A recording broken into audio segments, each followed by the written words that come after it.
বেডরুমের দরজা খোলার পর আমি জীবনে দ্বিতীয়বারের মতো এমন একটা দৃশ্য দেখি যেটা আমি এখনো ভুলতে পারি না। পুরোটা রুম রক্তে ভরা, সিলিং ফ্যানের সাথে একটা লাশ ঝুলছিল, নিচে খাটের উপর একটা মেয়ের কাটা মাথা রাখা, মাথার চুল রক্তে ভেজা, চোখ আধা খোলা। পুরো রুম এমন একটা গন্ধে ছিল যেটা ভাষায় প্রকাশ করা যাবে না।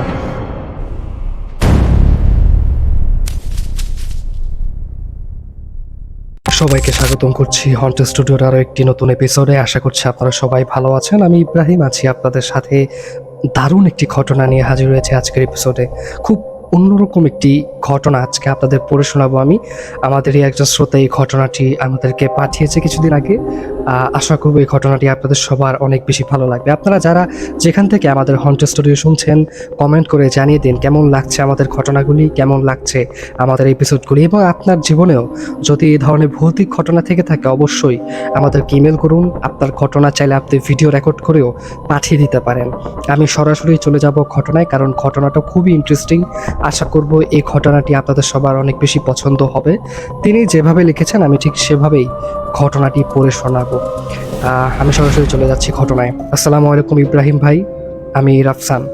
জায়গাটার নাম প্রকাশ না করার অনুরোধ থাকলো, কারণ এখনও ওই এলাকায় আমাদের আত্মীয় স্বজন থাকে। আজ যে ঘটনাটা শেয়ার করব সেটা কয়েক বছর আগের, কিন্তু এখনও মাঝে মাঝে রাতের বেলা একা থাকলে সেই দৃশ্যগুলো মাথায় চলে আসে। আমি ছোটবেলায় নিয়মিত ভূত এফএম শুনতাম, তখন রাত জেগে কম্বল মুড়ি দিয়ে গল্প শুনতাম। অনেকদিন পর আপনার হন্টেড স্টুডিও শুনে আবার সেই পুরনো অনুভূতিটা ফিরে এসছে, তাই ভাবলাম আমার জীবনের এই ঘটনাটা শেয়ার করি আপনাদের সাথে। তখন আমি ব্যবসা করতাম, বাইকের একটা শোরুম ছিল আমার। সারাদিন কাস্টমার, ডেলিভারি, কাগজপত্র এসব সামনে বাসায় ফিরতে ফিরতে প্রায় অনেক রাত হয়ে যেত। আমাদের বাসাটা ছিল একটা পুরনো কলোনি এলাকায়। বাসায় যেতে হলে একটা রেল লাইন পার হতে হতো। রেল লাইন পার হলেই কলোনি, তারপর একটু সামনে গেলেই একটা থানা। ওই থানাতে আমার এক ফুফাতো ভাই পুলিশ অফিসার হিসেবে কর্মরত ছিলেন। এলাকায় স্থানীয় হওয়ার কারণে মোটামুটি সবাইকে চিনত। সেদিনও অন্য দিনের মতো শোরুম বন্ধ করতে করতে বেশ রাত হয়ে যায়। রাস্তা তখন প্রায় ফাঁকা, দোকানপাটও বেশিরভাগ বন্ধ। আমি বাইক নিয়ে ধীরে ধীরে বাসার দিকেই যাচ্ছিলাম। ওই দিন কেন জানি পুরো এলাকাটা অনেক বেশি চুপচাপ ছিল। দূরে কুকুর ডাকছিল, আর মাঝে মাঝে হালকা বাতাসে টিনের কিছু শব্দ হচ্ছিল। আমি রেল লাইনের কাছাকাছি যেতেই দেখি দূরে ট্রেনের আলো আসছে। ট্রেনটা বেশ গতিতেই আসছিল। আমি আর সামনে আগাইনি, বাইক থামিয়ে দাঁড়িয়ে থাকলাম ট্রেন যাওয়ার জন্য। ঠিক তখনই আমার পাশ দিয়ে একটা মেয়ে হেঁটে এলো। আমি প্রথমে খুব একটা খেয়াল করিনি, কারণ ওই রাস্তায় মানুষ যাতায়াত করে, কিন্তু মেয়েটা খুব অদ্ভুতভাবে হাঁটছিল, মাথা নিচু করে খুব ধীরে ধীরে হাঁটছিল। আশেপাশে আর কেউ ছিল না। ট্রেনের শব্দ তখন আরও কাছে চলে এসেছে। হঠাৎ মেয়েটা একদম রেল লাইনের সামনে গিয়ে দাঁড়ালো। আমার তখনও মাথায় আসে নাই কি হতে যাচ্ছে। 1 সেকেন্ডের মধ্যেই দেখলাম মেয়েটা সরাসরি ট্রেনের সামনে ঝাঁপ দিল। আমি এতটাই শক খেয়েছিলাম যে চিৎকার পর্যন্ত করতে পারিনি। শুধু মনে আছে ট্রেনের বিকট শব্দ, আর তারপর কয়েক সেকেন্ডের পর ভয়ঙ্কর একটা দৃশ্য। ট্রেনটা মেয়েটার উপর দিয়ে চলে গেল। আমি নিজের চোখের সামনে একটা জীবন্ত মানুষকে ছিন্ন ভিন্ন হয়ে যেতে দেখলাম। ট্রেন চলে যাওয়ার পর আমি কিছুক্ষণ দাঁড়িয়েছিলাম, হাত পা কাঁপছিল, মনে হচ্ছিল শরীর অবশ হয়ে গেছে। তারপর ধীরে ধীরে সামনে এগোলাম। আজও মনে আছে সেই দৃশ্য। রেল লাইনের এক পাশে মেয়েটার মাথাটা পড়েছিল, চোখ খোলা, মুখে রক্ত। আর একটু সামনে গিয়ে একটা কাটা হাত দেখতে পাই। আরও সামনে গিয়ে শরীরটা পড়ে থাকতে দেখি চারপাশে রক্ত ছড়িয়েছিল। আমি জীবনে কখনো এত বিভৎস কিছু দেখি নাই।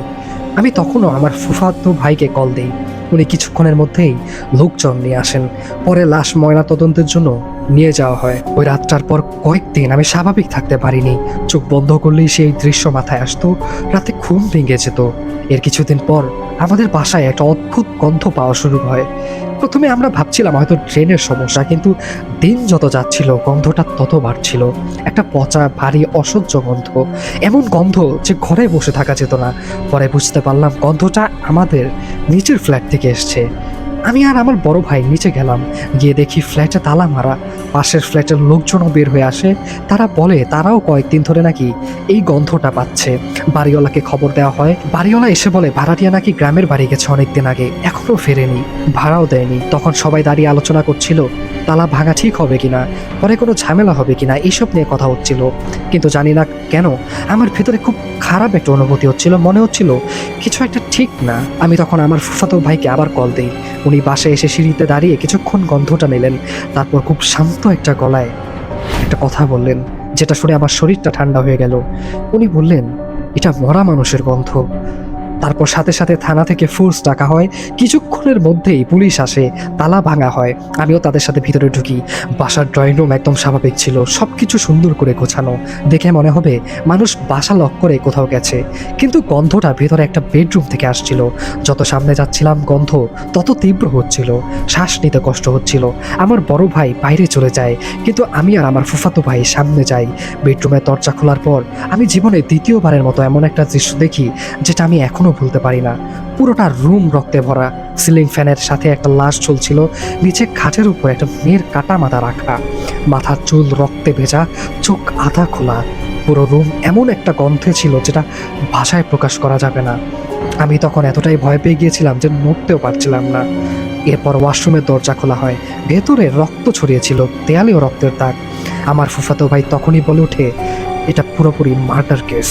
কিন্তু আসল ভয়ঙ্কর ব্যাপারটা তখনও বাকি ছিল। আমি খাটের উপরে থাকা মেয়েটার মুখের দিকে তাকিয়েছিলাম। তারপর হঠাৎ আমার বুকের ভেতর থক করে উঠল, কারণ আমি মুখটা চিনতে পেরেছিলাম। সেই একই মেয়ে, যে মেয়েটাকে আমি নিজের চোখের সামনে ট্রেনের নিচে কাটা যেতে দেখেছি।